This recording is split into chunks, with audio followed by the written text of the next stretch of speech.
ایک چیز پہ بات چیت ہو سکتی ہے اور وہ ہو رہی ہے. وہ کیا جی؟ کہ ایف ای ڈی کو ایبالش کر دیا جائے. اچھا یہ تو ہمارے تجویز میں لکھا گیا ہے، فائنانس منسٹر مانا ہے، آج چیمہ صاحب مانے ہیں. ٹرانزیکشن کا جو ٹیکسز ہیں ود ہولڈنگ کے، اتنا آسان نہیں ہے آئی ایم ایف کو کنونس کرنا. اگر ایف بی آر مجھے اور آپ کو بلا لے تو میں ان کو ایسا فارمولا دے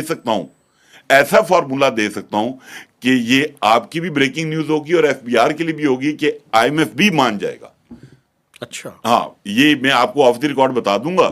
اور باقی اگر ایف بی آر والوں کو وہ فارمولا چاہیے آئی ایم ایف کو پریزنٹ کرنے کے لیے تو مجھے اور آپ کو بٹھا لیں ساتھ آئی ایم ایف کی نیگوسیشن میں. مجھے تو نہ بٹھائے، میں دیکھے چلو دونوں بھائی میں تو 2 ٹکے کا صحافی ہوں سر. نہیں سر، آپ بھائی ہیں ہمارے، اسی لیے ہم بیٹھے ہیں.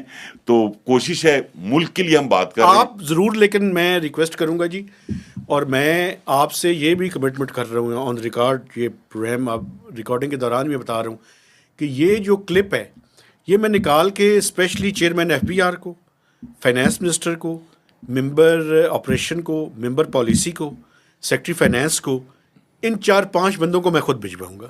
بس سر اب دیکھتے ہیں آگے کہ یہ بات آگے کہاں تک بڑھتی ہے. لیکن مجھے خوشی یہ ہوئی کہ آپ نے میرے پروگرام میں مجھے ہی کٹہرے میں کھڑا کیا، اور بڑی اچھی بات ہے. مجھے We are accountable. اتنے کالز آئے مہتاب بھائی، میں نے آپ کو ابھی دکھا دوں گا، آپ کے نمبر شیئر کیے ان کا. یار مہتاب پہ کسی نے پریشر ڈالا ہے، یہ اس کے بغیر خبر چینج نہیں ہو سکتی. نہیں اور ایسی بات نہیں ہے. ڈیولپنگ سٹوریز ہیں، آپ بات کو سمجھیں. ہمارے پاس جیسے جیسے جو انفارمیشن آتی ہے اس کے مطابق ہم اپنی سٹوریز کرتے ہیں. اللہ کا کرم ہے ابھی تک اس طرح کی کوئی چیز زندگی میں نہیں ہوئی، اور خواہش یہی ہے کہ مرنے تک نہ ہو.